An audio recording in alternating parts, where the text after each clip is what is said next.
Primeiro, boa tarde. Vocês estão bem? Estão assim? Que bom. A gente vai embarcar agora numa jornada de 1 hora e pouquinho, 1h10, 1h15. Vamos bater papo, vamos trocar com mulheres maravilhosas que eu quero muito apresentar para vocês. Eu sou a Adriana, represento a Feira Preta. Sou uma empreendedora de um negócio social chamado Feira Preta. Quem já foi, eu já ouvi falar. Gente, esse ano tem a feira de 18 anos, 7 e 8 de dezembro. Já estão todos convidados no Memorial da América Latina. Então, chama a Dani, Renata, Ana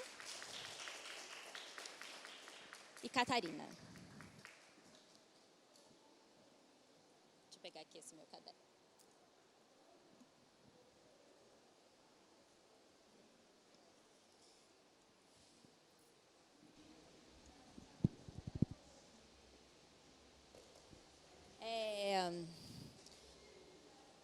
Primeiro eu peço licença à casa, né, gente? As minhas entidades que também me faz eu estar aqui hoje. E pedir licença, pedir também para você, Graça, e também agradecer o convite que foi feito.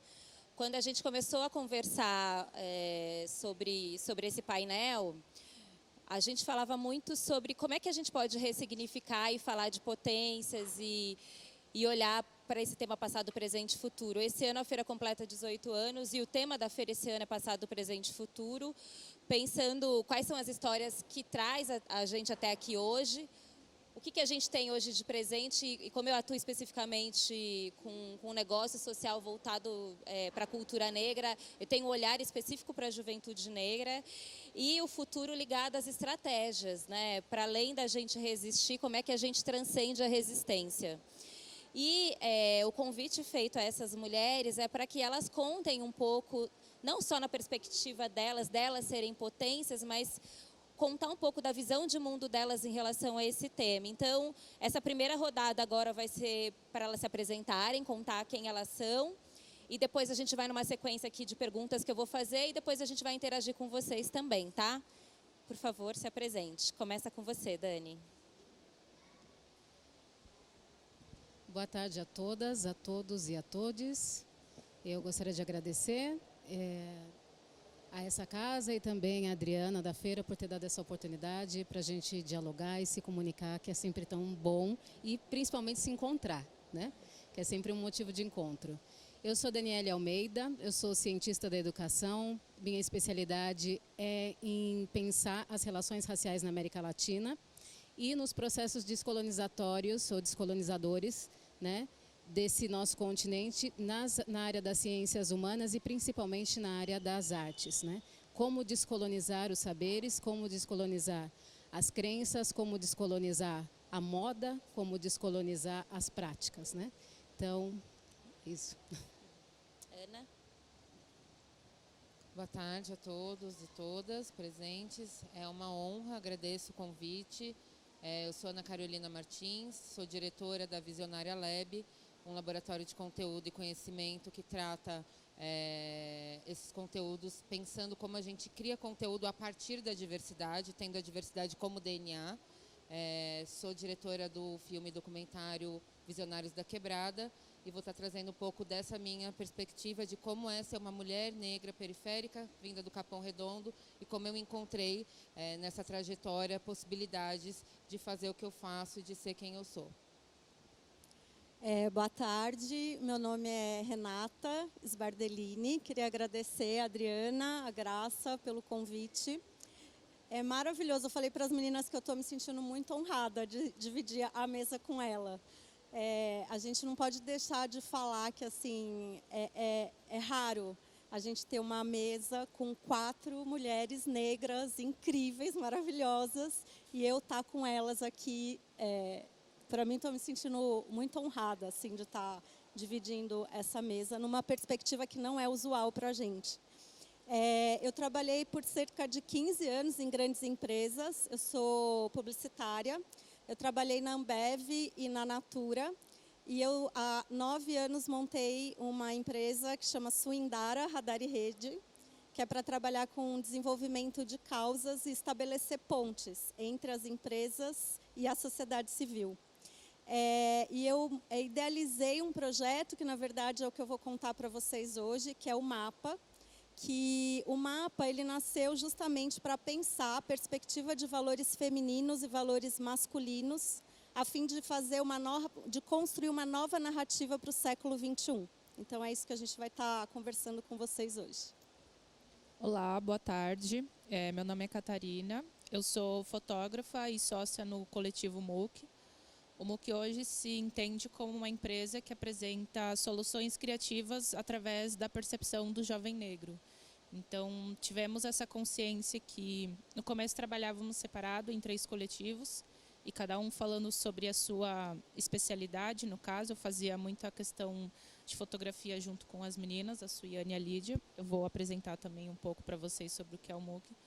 Mas hoje a gente entende que trabalhando não só a questão da publicidade, que é uma coisa muito forte nossa, mas a moda, a música e o entretenimento como geral, você consegue apresentar novas soluções de como realmente o jovem negro consome, como ele age, como ele pensa, o que ele não gosta, o que ele gosta.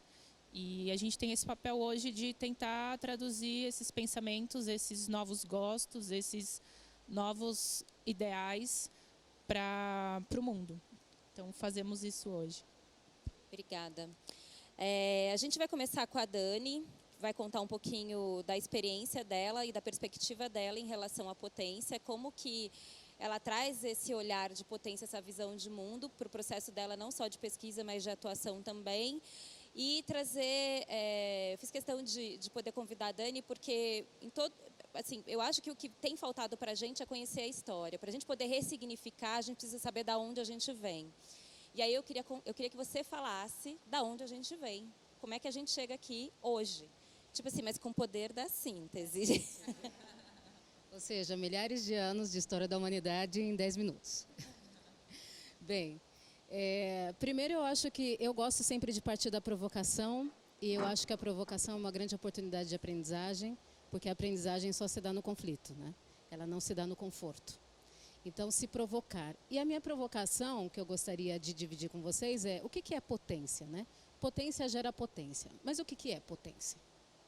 Alguém pode me responder assim rapidinho para a gente dar um bate-bola? O que é potência? Quem se habilita? Quem se habilita? Muito rápido. Gente, calma, tem lugar para todo mundo, pode falar.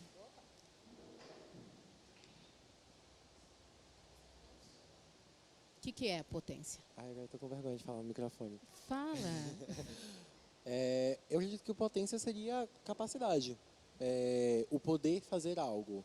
Quando, por exemplo, quando a gente estuda em física, a energia potencial é a energia que está prestes a ser convertida. Ela pode ser convertida, mas ela está ali quietinha ainda. Exato. Então, eu acredito que seja isso. As palavras elas servem justamente para designar coisas, né? E é importante que a gente saiba, porque a gente, como diz uma intelectual muito importante chamada Vitória Santa Cruz, a gente tem que deixar de nadar num mar de palavras, né? E usar as palavras que são corretas para o que a gente tem que dizer. Potência é o que tem força, é o que tem poder e é o que tem importância. Aqui a gente está para pensar isso dentro do horizonte da perspectiva da população negra, né? E quando a gente pensa em população negra, qual é a potência dessa população? Qual é a potência que vem imediatamente na cabeça de vocês, que seja assim, isso é uma potência da população negra, por exemplo? Alguém arrisca? Comunicação. Alguma mais? Como? Expressão?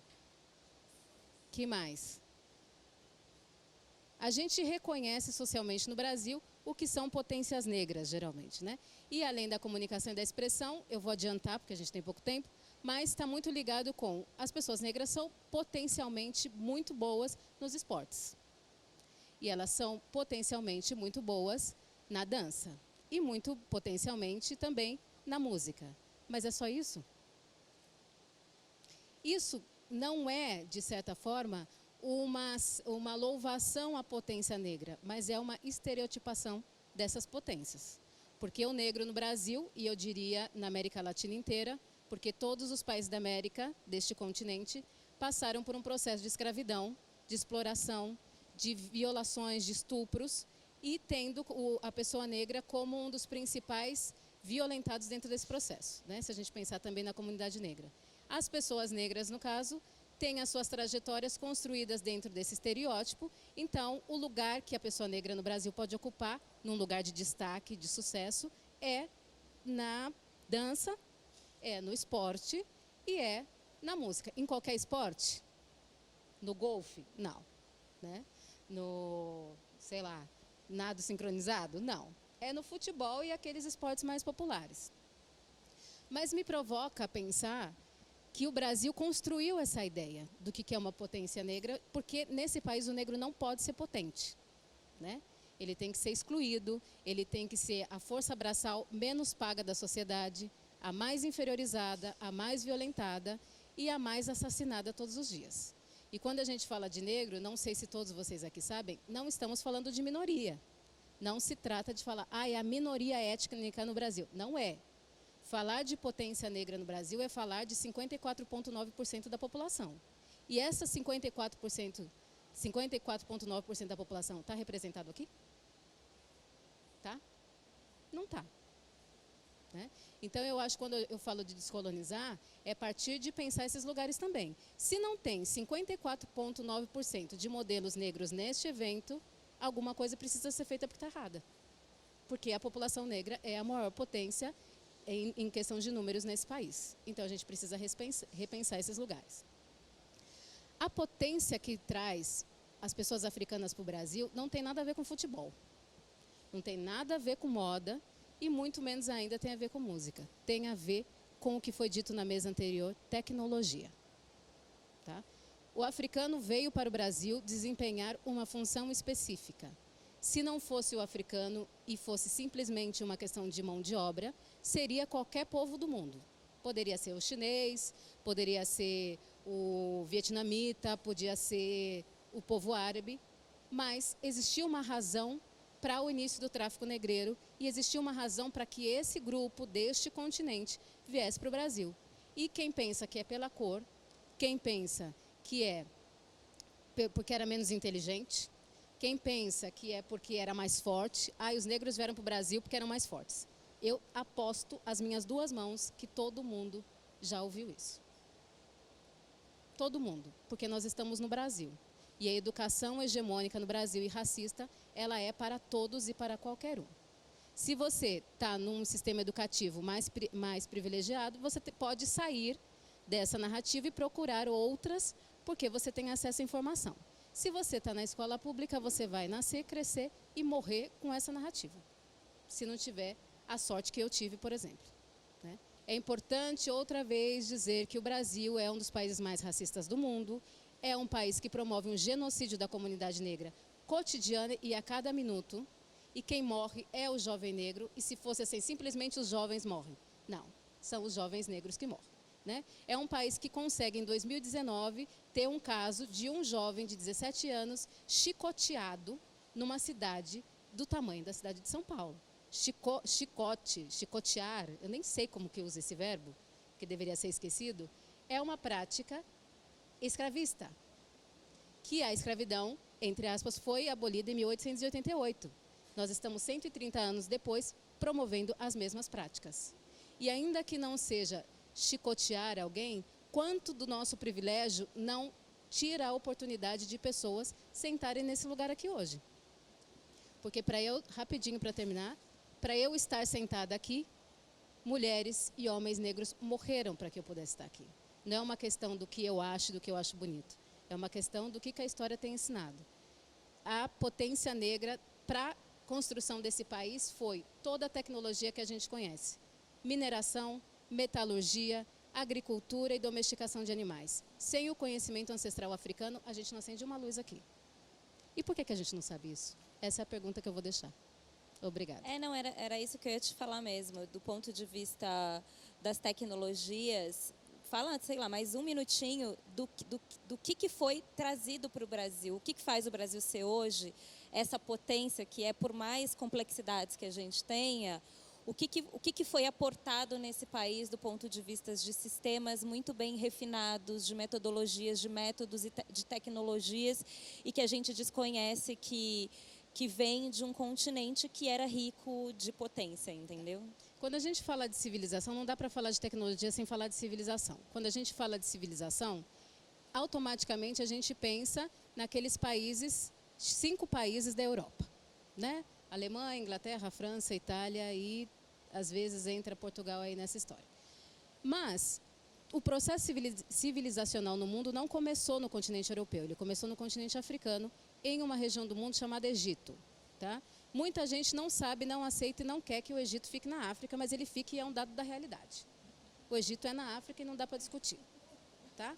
Tem gente que não quer, gente. Tem gente que fala que o Egito veio do espaço e foi plantado pelos extraterrestres lá. Não.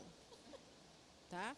O Egito é uma criação humana e, pasmem, o Egito faraônico, o Egito das pirâmides, o Egito da Cleópatra, o Egito de todo mundo que a gente já ouviu falar na história é negro. Tá? Não é mestiço, não é branco, é negro. Tá? E uma prova disso são os desenhos deixados nas pirâmides. E eu fui lá para ver cara a cara, e é isso mesmo. Se eles fossem brancos, eles tinham se desenhado brancos, né? Não se desenhariam negros. A história conta que ali no Egito começa a civilização com a primeira revolução tecnológica do mundo, que é a agricultura. A agricultura mudou a vida do ser humano na Terra, permitiu a formação de cidades, permitiu o desenvolvimento de outras tecnologias, porque o ser humano pôde ficar paradinho no seu lugar, sedentário. Tá? Dessa experiência da agricultura se desenvolvem outras experiências dentro do continente, que é a metalurgia, no extremo sul africano, que tem 40 mil anos, a tecnologia de mineração e metalurgia do ferro. Sem a metalurgia do ferro, outra vez, não se acende uma lâmpada em nenhuma parte do mundo. Tá?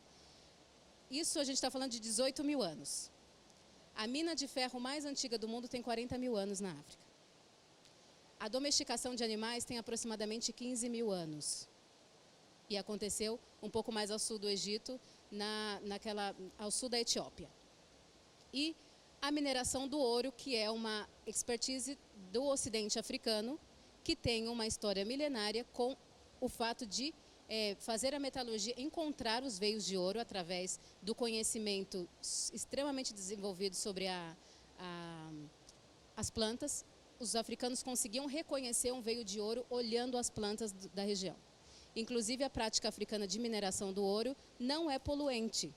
Ela era feita com ervas. Não é feita com mercúrio, que está matando povos indígenas e quilombolas e população ribeirinha até amanhã, porque vai ter uma hora que não vai mais ter nada e vai acabar tudo, de repente amanhã, né? Eu acho. Então, essas tecnologias são fundamentais para o desenvolvimento das civilizações em todo o planeta, não só no Brasil. E no Brasil a gente tem como primeira questão desenvolvida é a plantação de cana-de-açúcar. Quem vem plantar cana-de-açúcar não é qualquer bobinho, é alguém que que tem habilidade de fazer um transplante de uma planta que não é nativa no Brasil. A cana não é nativa do Brasil. Vem a cana, se desenvolve essa excelência na produção de cana-de-açúcar e que faz o Brasil ser a potência que o Brasil virou. Depois, a mineração nas Minas Gerais. Quem vem para fazer a mineração não é agricultor, mas sim especialistas na mineração e metalurgia do ouro. Não só no Brasil, mas também se a gente pensar em Potosí e no Peru, que são as maiores minas que foram saqueadas e que deram a possibilidade da Europa ser o que é hoje. Se não fosse o ouro e as riquezas tiradas do continente americano, a Europa não existiria. A história do mundo que a gente conhece hoje seria outra, né? E outras coisas tantas mais que os africanos trouxeram para o Brasil e trazem até hoje, aportando no nosso modo de viver. Se alguém aqui não gosta do que é africano, tem que mudar de planeta. Não dá para fugir, porque os africanos criaram e desenvolveram a civilização no mundo. Não gosta de negro? Então vai ter que parar de falar seu idioma, vai ter que parar de vestir o que veste, vai ter que parar de comer o que come, vai ter que parar de existir. Porque, de fato, nós somos descendentes todos de africanos, alguns com privilégios da branquitude e outros não. E só para fechar, todas as pessoas no Brasil sofrem o prejuízo que a escravidão causou. De mim, que sou uma mulher negra, ao Joaquim Barbosa, que é um juiz famoso. E de alguém que é daqui que se considera branco, até a Xuxa é um ser privilegiado, porque não vai ser seguido no supermercado e ser chicoteado. Muito obrigada. Obrigada.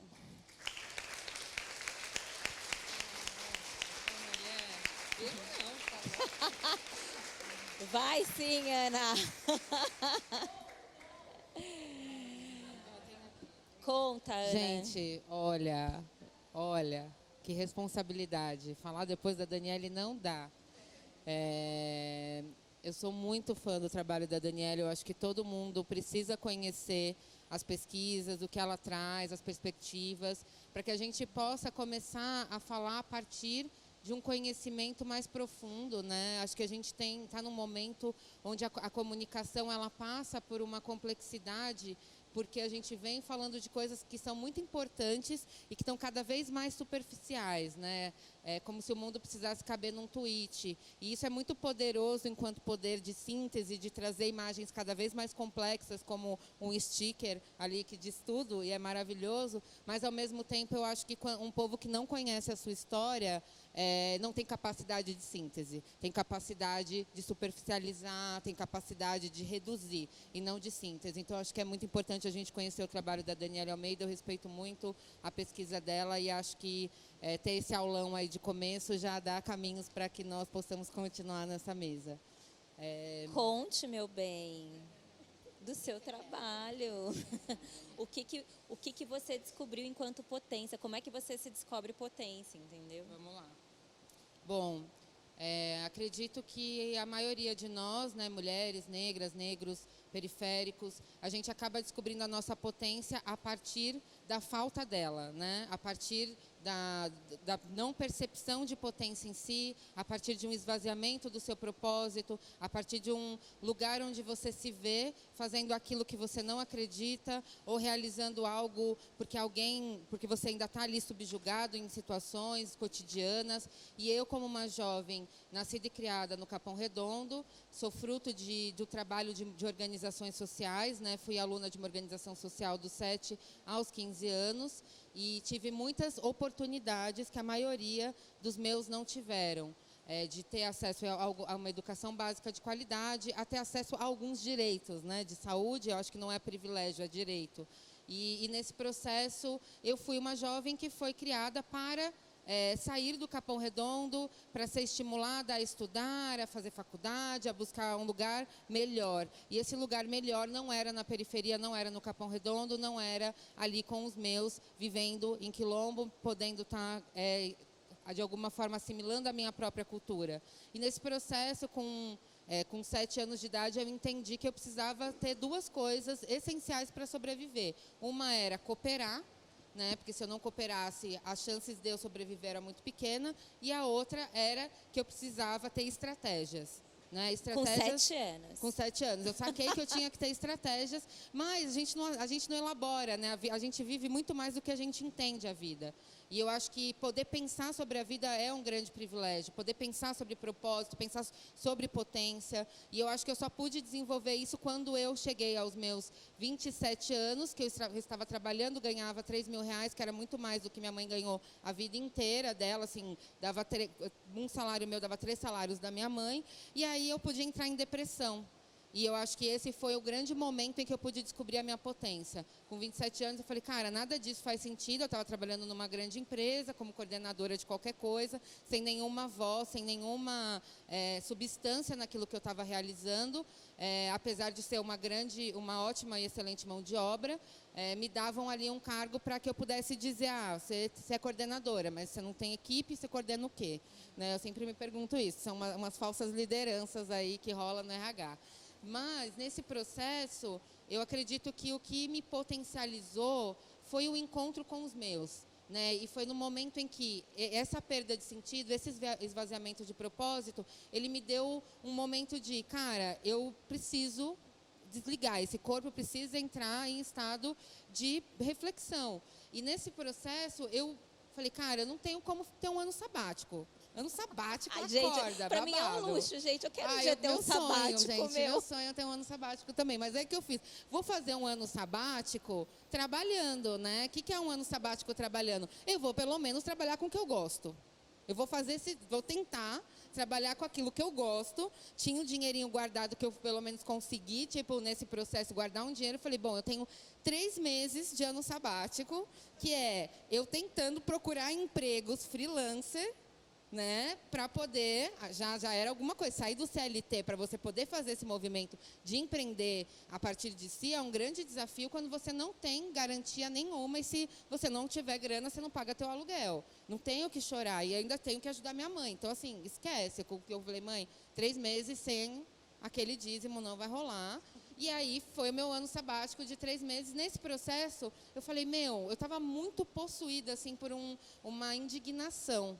Né, uma indignação porque tudo que eu via sobre a área social, eu vinha da área social, estava trabalhando no terceiro setor, com empreendedorismo social, e tudo que eu via era muito distante daquilo que eu realmente vivenciei dentro da comunidade da qual eu fazia parte. E, ao mesmo tempo, eu olhava e falava, cara, cadê a gente discutindo política pública, cadê a gente discutindo soluções que a gente vivencia?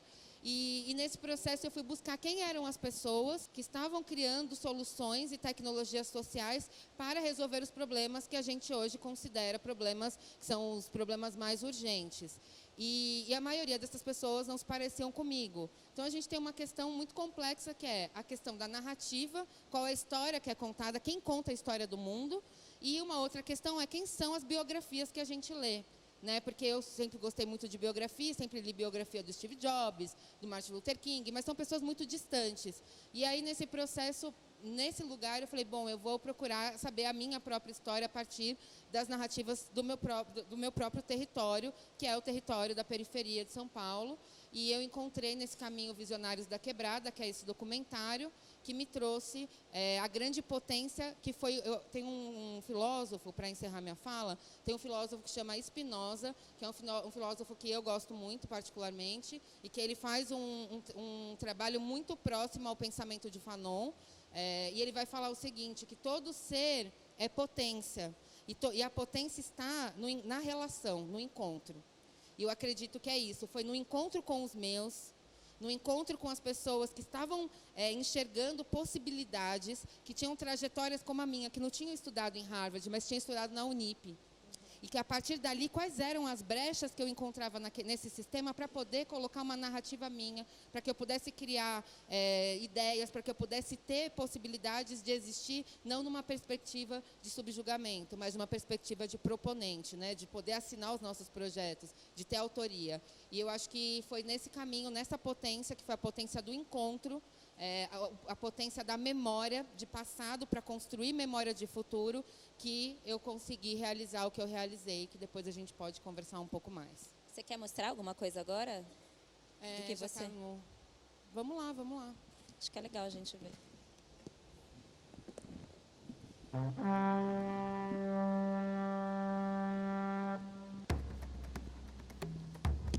Histórias podem mudar o nosso jeito de olhar o mundo. Cresci ouvindo histórias, mas nunca tive o poder de contá-las. Agora, reivindicamos cada história silenciada, apagada, escondida. Da diversidade nascerão novas histórias. A diversidade é só uma tendência, ela tá na moda. Diversidade não vende. Essa visão de mundo já morreu. Afinal, não existe inovação sem diversidade. Diversidade é mais gente podendo existir, ter seu lugar, pertencer. Que bom que nós chegamos até aqui para escrever novas histórias.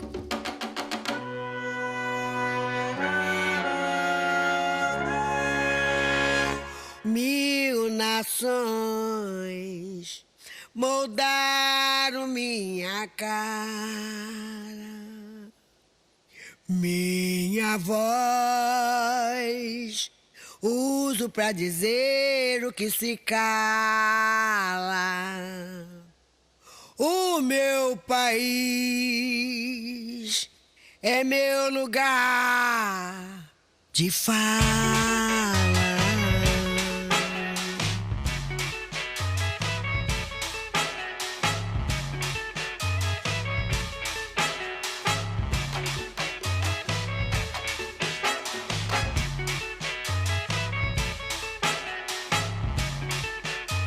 Nascemos para criar e contar boas histórias. Experimente fazer desse lado. nosso lugar de fala.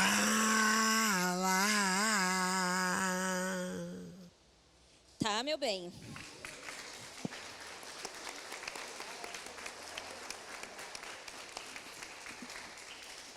Cara, eu fico muito feliz quando a gente consegue ter voz e vez, quando a gente consegue fazer as nossas próprias produções, quando não tem o interlocutor sair de nós. A gente recupera esse potencial criativo que é tão ancestral, né? Agora é você, Catarina, conta. Como é que vocês ressignificaram? Eu queria aproveitar também e mostrar a nossa apresentação. Acho que a minha fala sobre como o MOOC se iniciou se espelha muito também como o Visionários cresceu, porque a gente também estava muito nesse lugar de trabalhamos com coisas que precisamos trabalhar, porque precisamos ajudar a sustentar a casa, ajudar as pessoas com quem vivemos e também precisamos nos sustentar. Só que, de alguma forma, você não está contente com o que você está fazendo. E aí você fica se pegando, pensando como, de fato, eu consigo executar aquilo que eu realmente quero e que eu sei que vai me trazer uma verdade, uma liberdade muito maior. Eu creio que a potência do MOOC é muito ligada à questão da coletividade e de acreditar e, de alguma forma, acrescentar o trabalho do outro. O MOOC começou antes com 3 coletivos. Um falava sobre tentar ressignificar o papel do negro dentro da moda. Eu até acho um pouco engraçado eu estar aqui presente nesse evento, que é o principal evento de moda no Brasil. E eu sempre falei que moda nunca era algo assim para mim, porque eu nunca estudei e nunca via isso. E a partir do momento que você tem pessoas que são suas referências visuais, são suas referências de vida, e a partir do momento que eu conheci essas pessoas e eu consegui, de fato, entender o que é você ser um corpo negro dentro da sociedade, muda tudo. Então, eu creio que a potência do MOOC é realmente a questão da coletividade. Tínhamos a questão de ressignificar o negro dentro da moda, com o Ketsu. Os meninos, o Louis e o Rafa, eles faziam festas na Zona Norte e era a mesma questão. Eles gostavam de um tipo específico de música, que também vem da comunidade negra. E eles queriam fazer festas, queriam ir para festas, queriam ver essas músicas, só que essas músicas não tocavam. Então, vamos juntar aqui os meus amigos e vamos fazer as festas que a gente quer, que fala o que a gente pensa, tem pessoas se comportando da mesma maneira que eu vou poder trocar também com outras pessoas que possam gostar disso. O Kevin e o Vini, eles tinham um portal de comunicação que tentava, de alguma forma, traduzir os costumes e a moda lá de fora, dos Estados Unidos, da Europa, mas para um contexto mais brasileiro e de muito mais fácil acesso, né? Não ser só aquela coisa de você pegar um texto, copiar e colar e jogar no seu portal e as pessoas vão entender. Você também tem que aprimorar como você vai se comunicar de fato com essas pessoas. Então, são esses cuidados que a gente teve ao longo desse caminho. A gente só queria fazer um evento em que a gente pudesse juntar todos os criativos e artistas da cena aqui de São Paulo, isso lá em 2014, porque a gente via que não tinha espaço para um jovem negro poder se manifestar artisticamente aqui em São Paulo. Então, a partir dessa vontade de criar um movimento em que na verdade, começamos em 20 pessoas, mas mesmo nesse processo, 8 pessoas acreditaram que sim, poderíamos sair do nosso regime CLT e estar fazendo aquilo que a gente acreditava. Muitas vezes as nossas mães e os nossos pais até hoje não entendem um pouco sobre o que a gente faz e o porquê que a gente está nisso, mas o fato de o seu amigo estar ali de alguma forma acreditando e falando que você pode fazer dessa maneira que você quer e vir com outras soluções que ele conhece, acho que isso que fortalece o que fazemos hoje. Nós fomos intitulados um dos maiores grupos independentes empreendedores criativos da América Latina pelo portal americano Afropunk. E pode passar pelo próximo.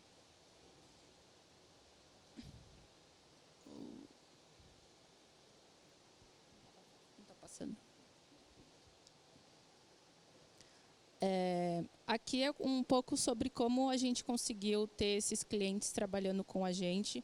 A gente tem uma forma de comunicação que tentamos fazer uma coisa bem de humano para humano. A gente tem esse conhecimento que a maioria das marcas e agências hoje em dia não possui um conhecimento real sobre como a comunidade negra se comunica, se expressa e realmente fala. Então, estarmos hoje também, ter outros profissionais, outros coletivos, outras empresas dispostas a estar realmente comunicando como podemos, de fato, colocar a arte do corpo negro dentro do mundo, é uma forma que a gente viu para mudar a comunicação e, de fato, como você entende um corpo negro, não só vendo, mas também trabalhando com ele, né? A gente fala que queremos colocar corpos negros sempre representando da forma que a gente quer, mas acho que hoje, né, trazendo muito essa coisa ligada ao RH e a questão da cultura interna também, como você não coloca só o corpo negro ali num produto final? Porque acho que vocês não conseguem resolver só o problema pegando uma pessoa negra, colocando ali numa peça publicitária que seja, numa campanha de moda, um editorial, e achar que de alguma forma você já resolveu uma questão.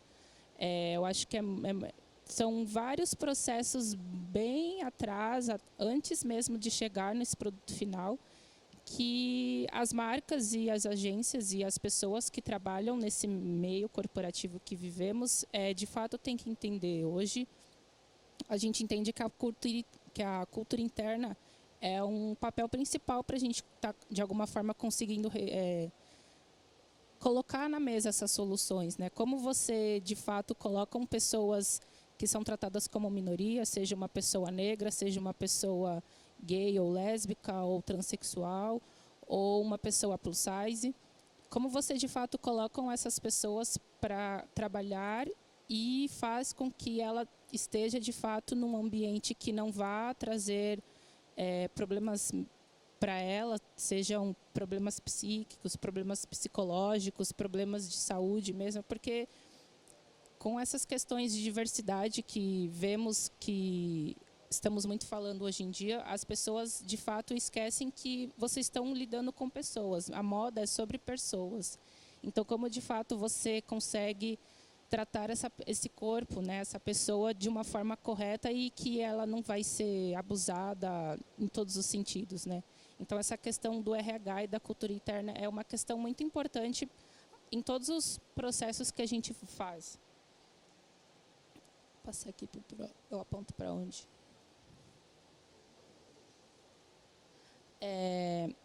Estamos juntos há 3 anos. No começo, a gente se identificava muito como um coletivo, mas, infelizmente, aqui no Brasil, e também por acho que as pessoas ainda não entenderem esses novos modelos de negócios, né, que somos hoje, a indústria, de alguma forma, apequena essa questão de falar que você é um coletivo, porque acha que é sempre ligado a uma questão filantrópica e etc., e realmente não dá a mão de obra necessária que precisamos, né? Então, entendemos que somos um coletivo, sim, porque essa é a nossa verdade, mas hoje a gente se intitula como uma empresa que entrega soluções criativas a partir da direção criativa. Então, além de produção de direção de peças audiovisuais, como produção de conteúdo, consultoria de pluralidade, ativação de marcas e showcases. Aqui eu vou começar a apresentar um pouquinho dos trabalhos que a gente desenvolveu durante esses 3 anos. São peças publicitárias e algumas ativações e consultorias que a gente deu. E eu espero que vocês aproveitem e gostem um pouquinho.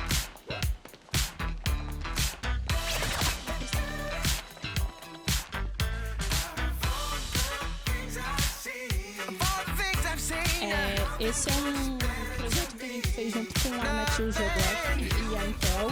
Era para mostrar a nova tecnologia da Intel, que é o i5. Eles ofereceram para a gente um equipamento que trazia essa tecnologia e o que teríamos que entregar ali no caso é como essa tecnologia faz a mudança no coletivo. Então a gente criou uma pista de skate na comunidade de Paraisópolis, que é a maior comunidade aqui de São Paulo.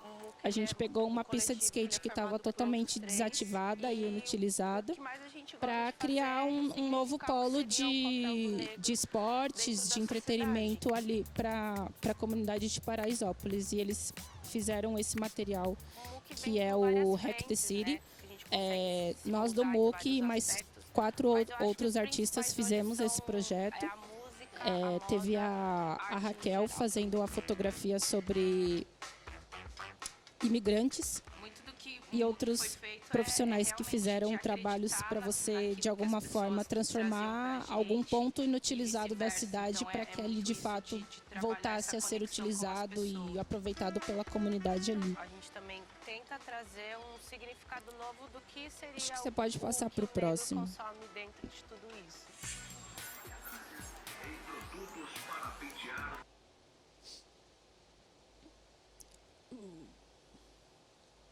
Aqui é a nossa primeira peça publicitária, acho que a maioria já conhece. A escola ela desenvolveu latas baseado nos tons de pele e eles entenderam que sozinhos eles não poderiam fazer uma comunicação verdadeira falando sobre colorismo.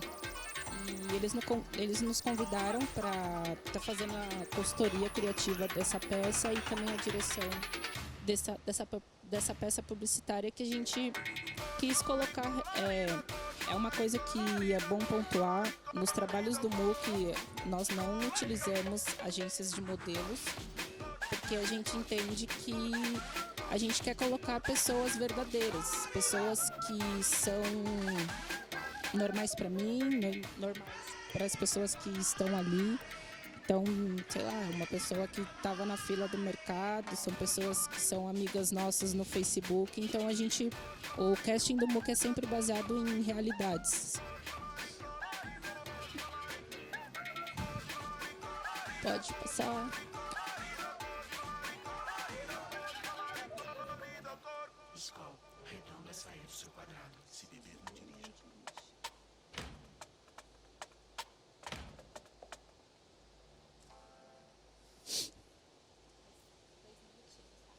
Oi?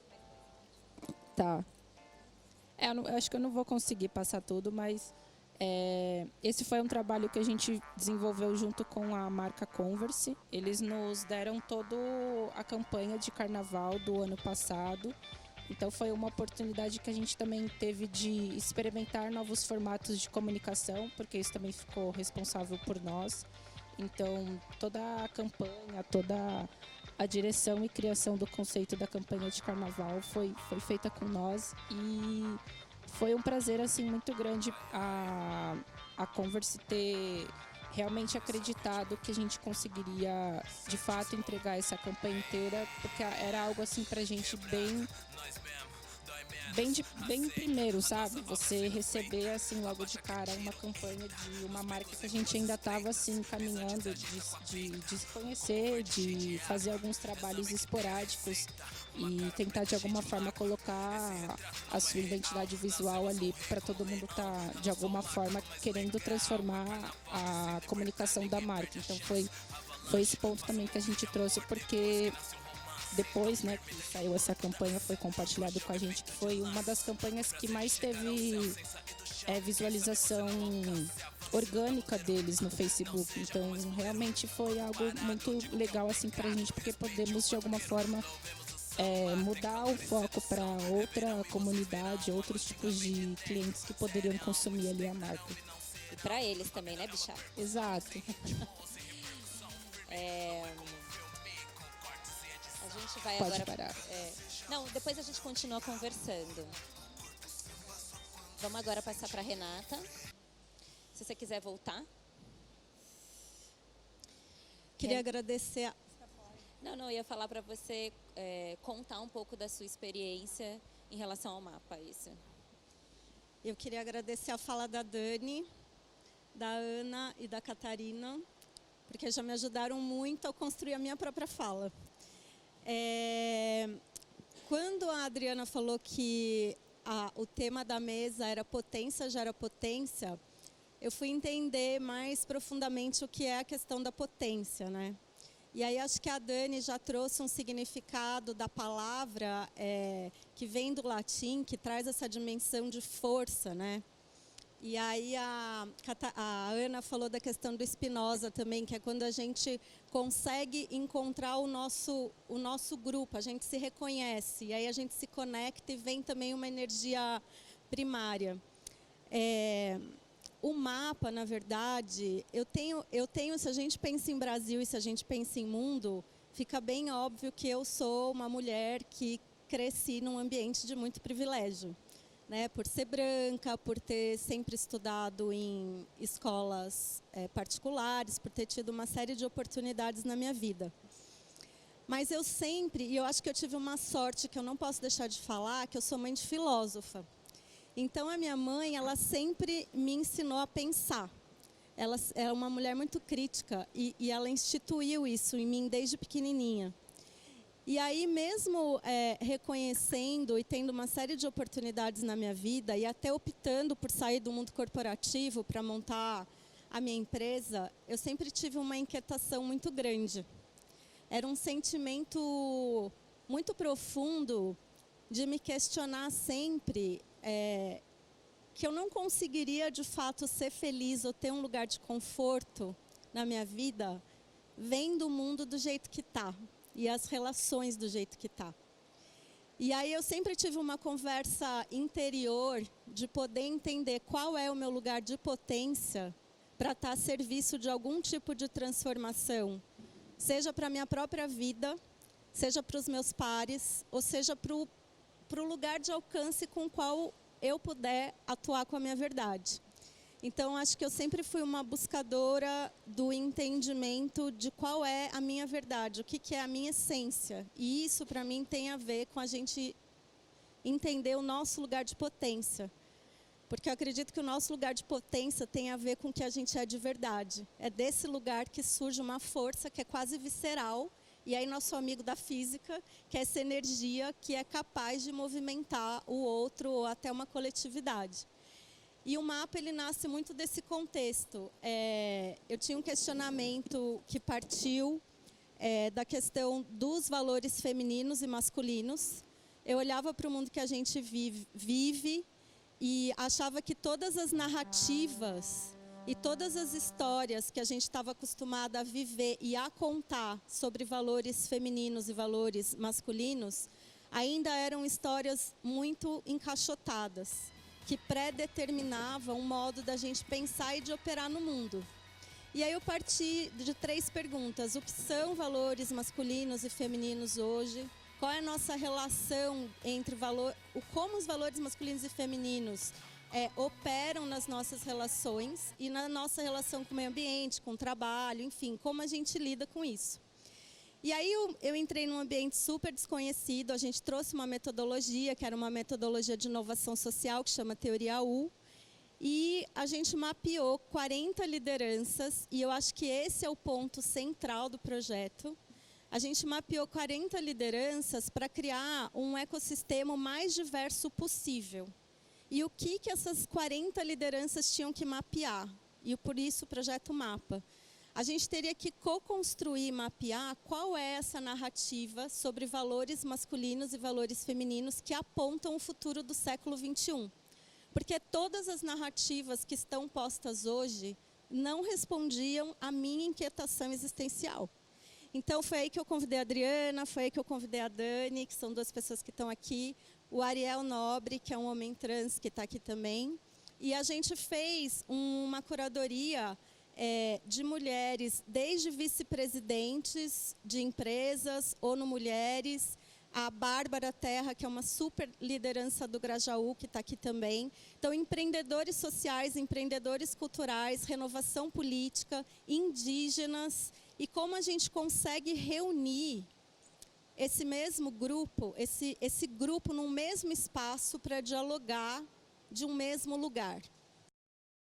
De um espaço interno meu, onde eu identifiquei uma força que eu reconheci desde que eu era criança, que me veio um sentimento de que o que me fazia realmente feliz era conseguir fazer o outro feliz, e de uma dor também muito profunda, de muitas vezes com o meu feminino, com várias questões minhas.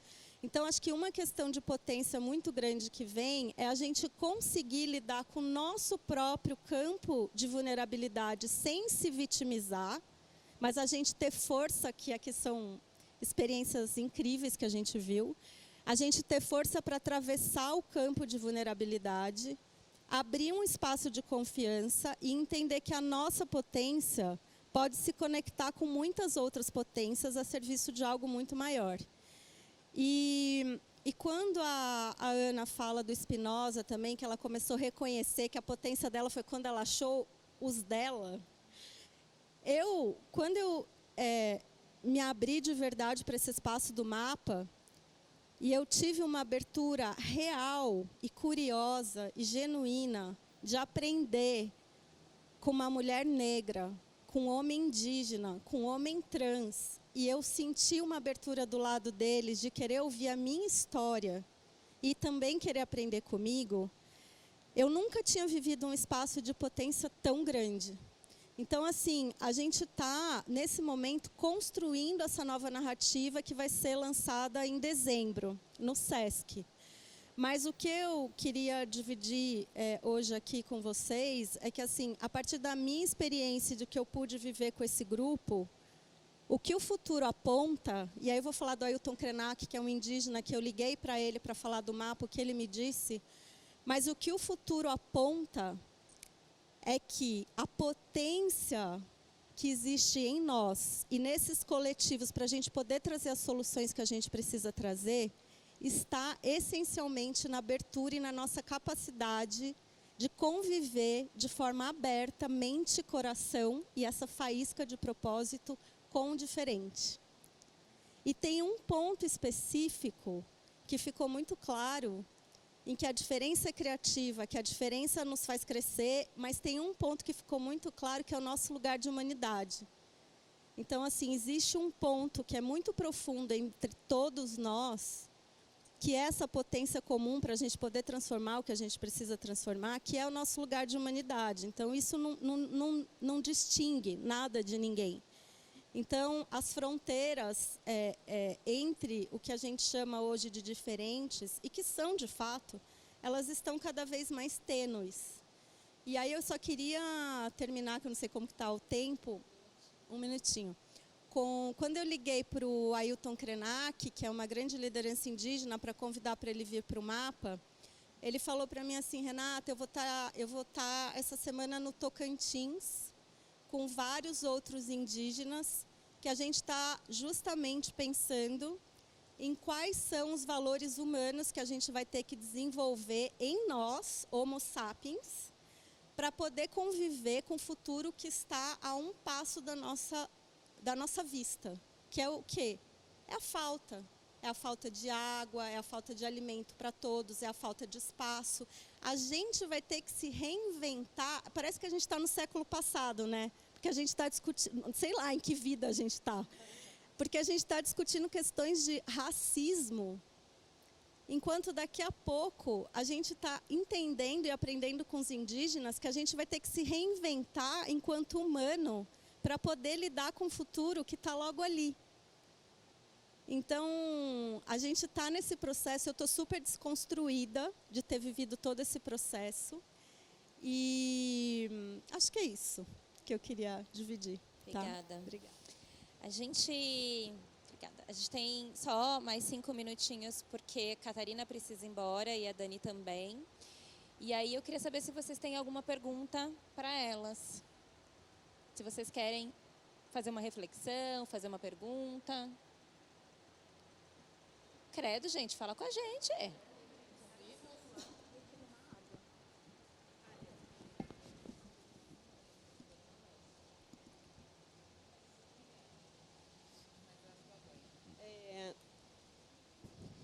Bem, eu acho que a minha pergunta seria para todos vocês, de explicar nesse lugar, assim, qual foram as maiores dificuldades e as violências que vocês sentiram na hora que vocês estavam nesses espaços onde vocês não se reconheciam, de uma forma mais explícita, assim, de um momento onde talvez as pessoas estivessem achando que estavam num caminho de inclusão, que estavam num caminho, né, na verdade, de proximidade, entendendo o que estava acontecendo, e aí vocês falaram, olha,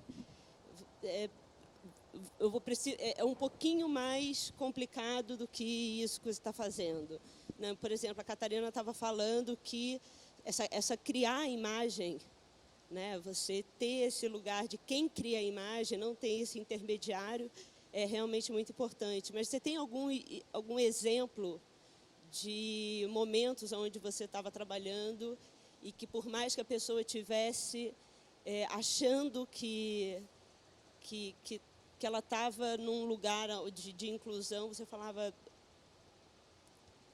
Deve ter alguns, né? Assim, alguns milhares, mas eu acho legal explicitar, assim, deixar bem claro. Sim. Essa parte assim da criação da imagem mesmo, a gente tenta nem tanto ter essa interferência, porque o bom de sermos em 8 é que realmente são 8 pessoas que estão ali fazendo para que isso não ocorra. Mas lógico que essas coisas ocorrem. Eu acho que o mais incômodo, assim, pelo menos falando por mim, era algo que a gente costumava fazer muito no começo assim do MOOC, que era dar palestras falando sobre racismo. Eu acho isso muito complicado para uma pessoa negra, de sempre, né? As marcas tiveram essa consciência de ter que falar sobre diversidade, e pessoas tinham que ir lá falar sobre diversidade porque ela não tinha. Mas chega um momento assim que você se machuca tanto por dentro falando sobre essas questões que não era nem você que deveria estar falando, acho que era muito da consciência do outro. Então, sim, temos que ter essa parte da educação, porque acho que educando que crescemos. Só que tem pontos que passar assim, desse limite de sempre... Pessoas negras têm que falar sobre racismo, pessoas negras têm que falar sobre discriminação, pessoas negras têm que falar sobre sofrimento. Por isso que estamos aqui, sabemos que sofremos todos os tipos de violências possíveis, todos os dias, todas as horas, mas a gente tem que trazer uma esperança para as pessoas, senão as pessoas não vão sair de casa, senão nem eu vou querer sair de casa, sabe?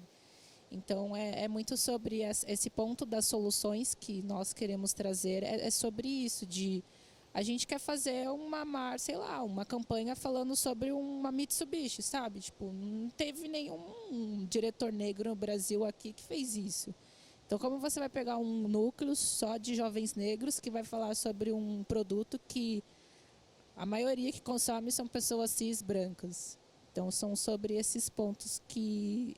É super importante, sim. A gente tenta sempre ter muito essa questão de cabeça aberta, porque a gente tem essa consciência que nem sempre vai ser fácil encontrar pessoas que estão abertas a se desconstruírem, que estão abertas a conhecer vivências novas, terem a empatia, né?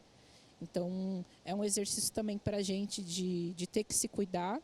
Acho que é muito importante falar isso, que saúde mental para as pessoas negras é super importante para elas estarem desenvolvendo o que elas desenvolvem hoje, porque senão elas não conseguem viver, elas não conseguem de verdade. E dar esse suporte também de realmente a gente tem essa relação que a gente gosta de falar, que são relações de humano com humano, porque eu quero sim entender como são os seus processos, assim como eu quero que você entenda como são os meus processos e como a gente consegue conciliar o meu processo com o seu processo e criar uma coisa nova, um pensamento novo, um comportamento novo para a gente viver uma sociedade melhor. É mais nesse ponto. Não sei se alguém queria falar.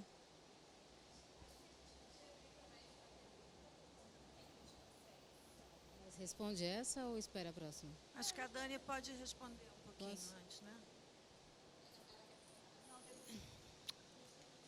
Como é teu nome? Olivia. Essa pergunta foi muito interessante para mim, porque eu fiquei pensando, a gente enfrenta isso todos os dias, né? Que infelizmente a gente até naturaliza, porque toda a sociedade naturaliza, né? Então a gente está mais preocupado em buscar a solução do que pensar nas discriminações que a gente sofre. Mas eu gosto de pensar que são, enquanto a Catarina estava falando, de pensar que a gente vive hierarquias de violência. Depende do lugar da sociedade que você está ocupando. né?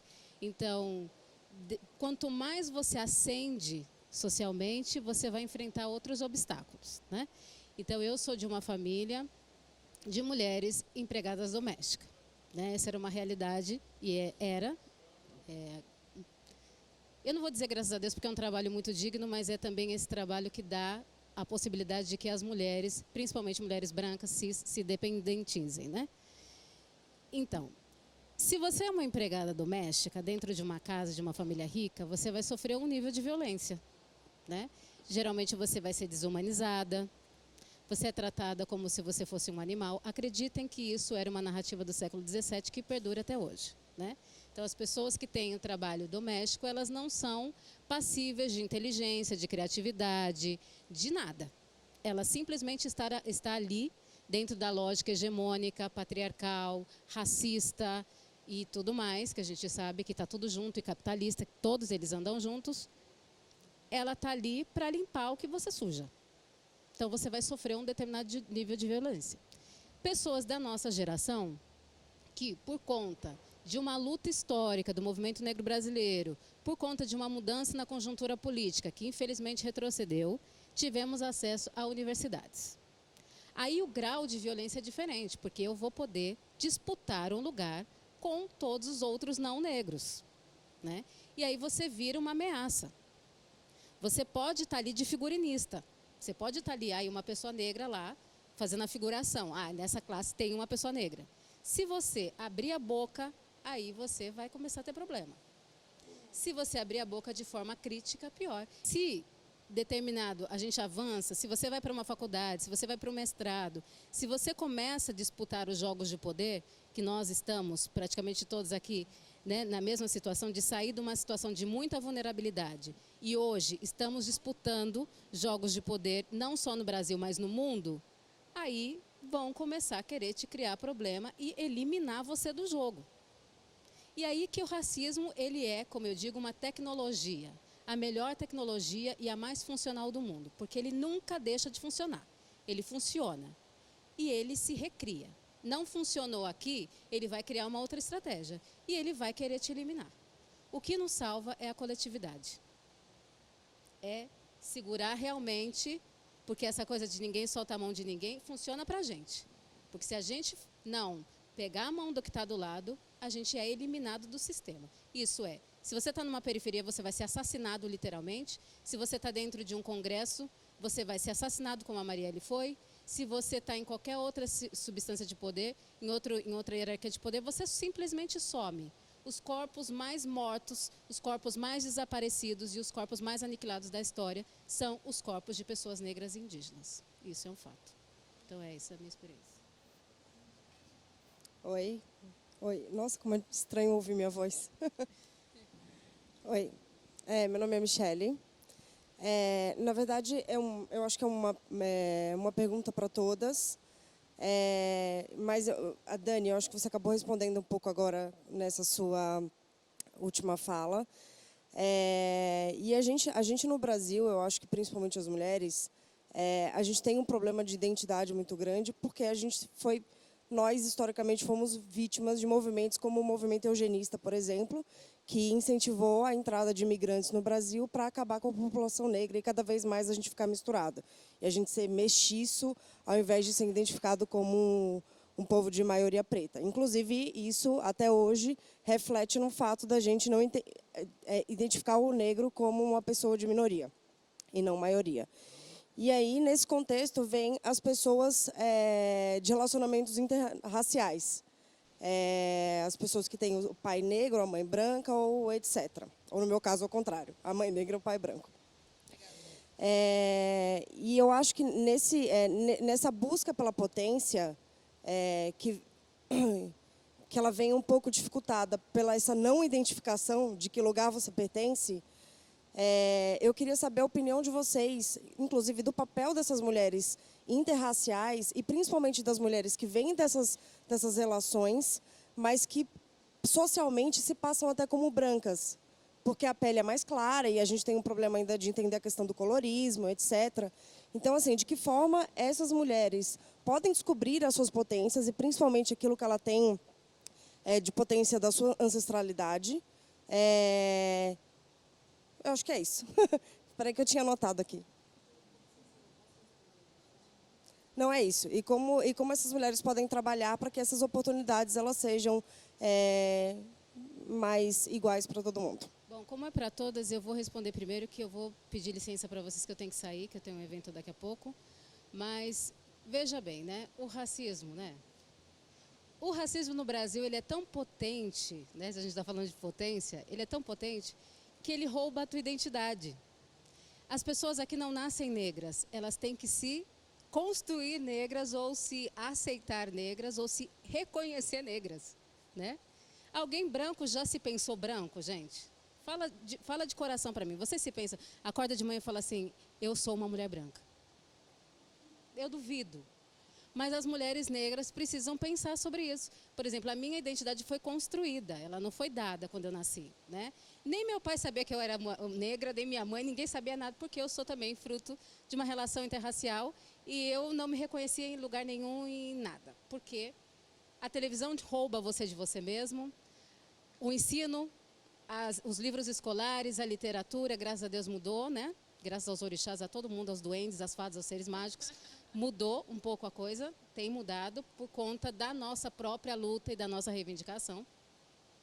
E a mestiçagem no Brasil, ela começa como fruto da violência, né? Ela vem do estupro, ela começa com corpos de mulheres negras e indígenas estupradas.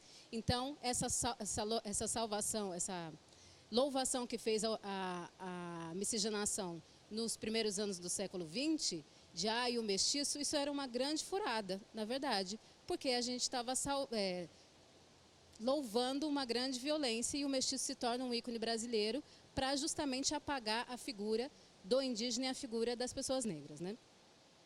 E aí a gente chega em 2019, 2018, 2017 e a gente começa a se deparar com uma coisa chamada colorismo, tá? Eu, particularmente, não sou especialista em colorismo, mas não gosto do colorismo pelo pouco que eu sei. Por que eu não gosto? Porque o colorismo é uma questão que diz respeito a uma experiência diaspórica nos Estados Unidos, que tem uma história diferenciada, que tem uma forma política diferenciada. A população negra nos Estados Unidos tem um outro processo social, econômico e político, e esse método, né, chamado colorismo, que funciona nos Estados Unidos, porque lá você tem uma gota de sangue negro, você é negro, né? A Mariah Carey seria branca aqui no Brasil, mas lá ela é negra, né? E isso vem para o Brasil sem uma crítica. O Brasil é outro processo político, econômico e social. Quando chega o colorismo aqui, o colorismo só faz um afastamento entre a própria comunidade negra. Então, assim, você não pode falar não porque você não é preto o suficiente, né? Então, você só está aí porque você é mais claro. Como se o racismo no Brasil escolhesse o tom de pele da pessoa para praticar sua violência. É óbvio que a gente reconhece que as pessoas mais retintas são as maiores vítimas de violência. É óbvio.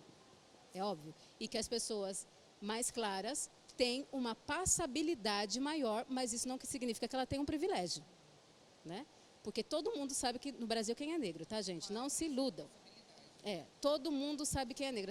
Aqui no Brasil a gente não sabe quem é negro. Sabe, porque na hora de discriminar sabe, na hora de ofender sabe, na hora de matar sabe, né? Então, eu acredito que, não sei se eu respondi a tua questão, mas o lugar do mestiço é um lugar, para mim, de uma grande pergunta identitária e política, porque o mestiço no Brasil ele precisa se posicionar, né? Não está dado o seu lugar. Então, você vai ter que se pensar, você vai ter que se dizer em qual lado desse samba eu vou sambar, né? E espero que as pessoas mestiças se posicionem do lado certo da força. Porque o mestiço claro, ele é sempre uma moeda que pode ser manipulada pela branquitude, tá? E quando eu digo branquitude, não estou dizendo pessoas brancas, mas eu estou dizendo um sistema racista que dá oportunidades e privilégios para pessoas brancas e que essas pessoas não se pensam dentro desses lugares de privilégio, né? Então, o mais claro, ele sempre vai ser negociado dentro dos interesses da branquitude, porque ele pode se encaixar. Na primeira crítica, ele é o negro sujo. Sempre é assim, gente. A história já mostrou isso para a gente, já faz 5 séculos que a gente está falando sobre isso, desde 1492, e parece que as coisas ainda não foram bem aprendidas. Eu queria só terminar com uma questão que eu vou precisar sair. É o seguinte, gente. A sociedade brasileira tem que perceber que houve um processo de mudança que não vai voltar atrás. Tá? Pode ter o governo que está agora, mas a consciência que se criou nos anos anteriores, ela não volta atrás. E quando se cria consciência, se cria uma arma muito poderosa e muito perigosa. Porque nós estamos aqui para competir no mercado com todos os outros não negros. A gente não está aqui para pedir licença e pedir favores. A gente está aqui para competir de igual para igual. E dentro das nossas potências, talvez a gente roube lugar, ou roube não, conquiste o lugar de muita gente. Porque o que as pessoas negras no Brasil precisam é de oportunidade e não de favor. Tá? Muito obrigada, boa noite a todos e eu tenho que sair correndo. Vai, garota.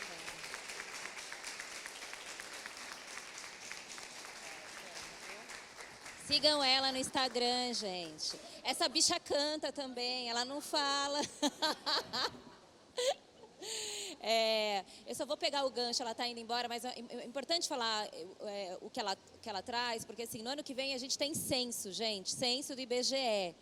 E a população negra só começa a aparecer quando vem desse processo de se tornar negro e começar a fazer o apontamento no IBGE, na pesquisa. Não tem como a gente deixar de ser preto, mas tem como a gente aumentar ou a gente escurecer essa questão quando perguntam pra gente: o que você é? Eu me posiciono, eu sou negra. Eu não sou parda, eu não sou bombom, eu sou preta, entendeu? Então, acho que o que a Dani traz é um pouco disso e fica de recado que no ano que vem tem censo e o censo é nosso. Vamos finalizar, vocês falem o que vocês quiserem, mandem um recado, façam merchan. Tem agenda de show? Dani tem agenda de show? Dani tem agenda de show?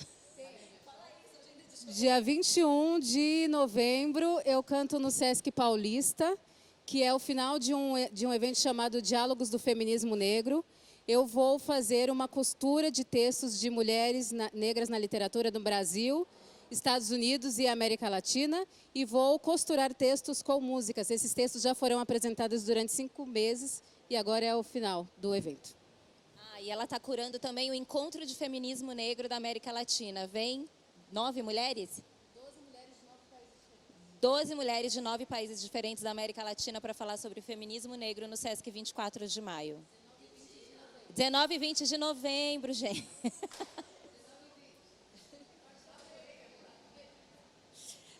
Eu queria convidar vocês para seguir o Instagram do Mapa, que é @Projeto Mapa. E a gente vai lançar no Sesc em dezembro, não tem data ainda, mas a gente vai lançar o mini documentário e essa narrativa do século XXI, em dezembro no Sesc. Queria agradecer a Adriana e todas as convidadas aqui. Foi um prazer enorme dividir essa roda com todo mundo. Sigam o MOOC no Instagram, We Are MOOC. E aproveitando também, dia 20 eu estarei lá no Instituto Moreira Salles, participando do evento do Feira Preta, falando sobre fotografia junto com o artista Moisés Patrício. Obrigada, gente. Obrigada. Bom,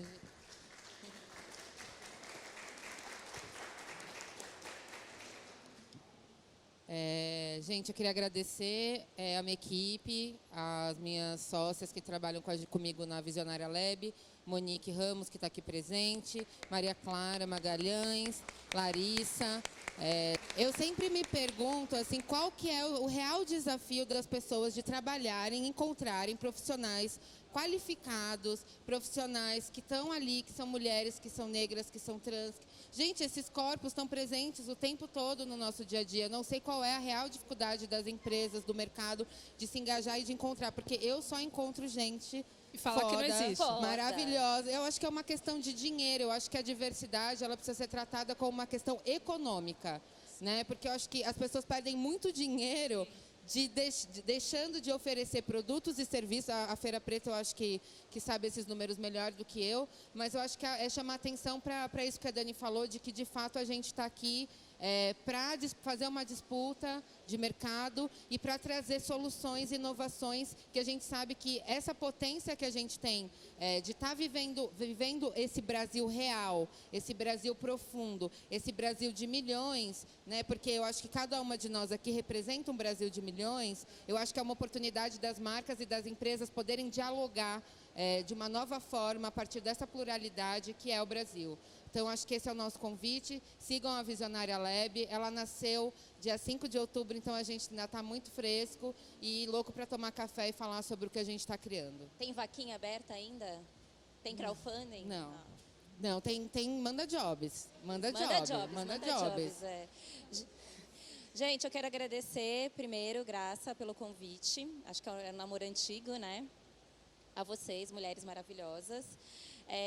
A vocês que ficaram, prestigiaram essas mulheres maravilhosas. E também convidar que esse ano, a gente faz 18 anos de Feira Preta, é importante vocês estarem lá, é importante a gente estar junto e misturado. Começa dia 3 de novembro e vai até o 7 e 8 de dezembro no Memorial da América Latina. A gente vai ter a tocha, vai ter pagode 90, vai ter tuió, vai ter coisa pra caramba e eu espero que vocês vão. Obrigada.